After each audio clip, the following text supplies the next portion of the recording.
Son las imágenes del espectacular incendio que se ha producido esta misma mañana en la zona de la subida al faro de Iguer de Hondarribía, en la ladera del monte Jaizkibel. El fuego ha comenzado a las 6 de la mañana y ha obligado a desalojar las casas y caseríos situados en los alrededores, así como a los usuarios del camping y unos cazadores que se encontraban en el lugar. El fuerte viento del sur que ha soplado durante toda la madrugada ha complicado las labores de extinción de los bomberos de Guipúzcoa, que han controlado las llamas hacia las 9 menos cuarto de la mañana. En declaraciones a los medios, el alcalde de Hondarribía, Igor Emparan, ha explicado que al parecer el origen de las llamas ha podido ser la caída de un poste eléctrico derribado por el fuerte viento que ha soplado durante las primeras horas del día, aunque ha recalcado que es una hipótesis. Bueno, gaur goizean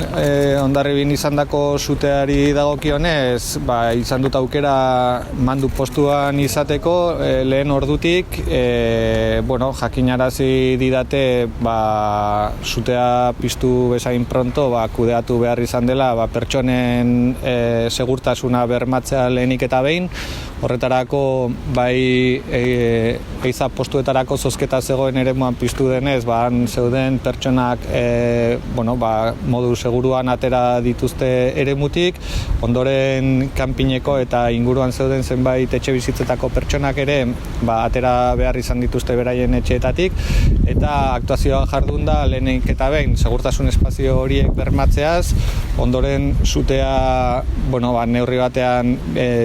bideratzea eta gero kontrol eiderrek aipatu duen bezala kontrolatuta dago, eta orain ostutze lanetan, eremuaren ostutze lanetan dabiltza, sutea behin betiko zitzalita deklaratu aurretik. Larria izan da, izan ere pertsonak zeuden eremuan piztu delako, eta ikusgarritasun handikoa izan da, ze oso azkar zabaldu den sutea izan da, eta oso ikusgarria izan da eremuaren gatik, beraren gatik, eta bertan zeuden pertsonen gatik. Foru Aldundiko eta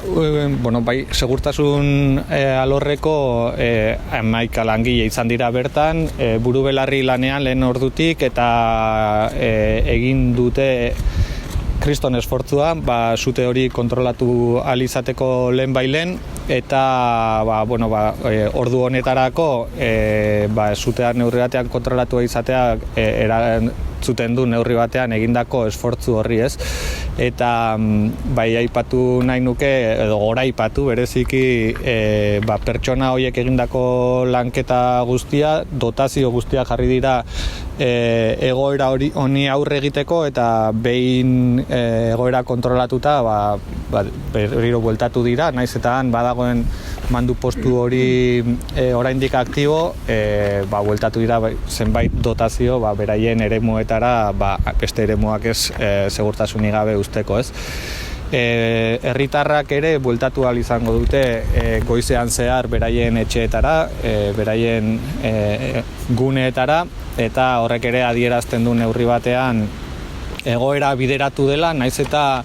haizet bolada hauek indarrean dirauten bitartean, nolabaiteko larrialdi egoera hori ere, edo arrisku egoera hori indarrean egongo den, guztiz ostutzen ez den artean eremu hori, eta alde horretatik alertan mantenduko gara, langileak bertan izango dira oraindik, eta espero dezagun gaur egunean zehar behintzat egoera kontrolatuta izatetik, behin betiko zitzalita deklaratu ahal izatea, eta pertsonek bereziki ez inolako kalterik izatea.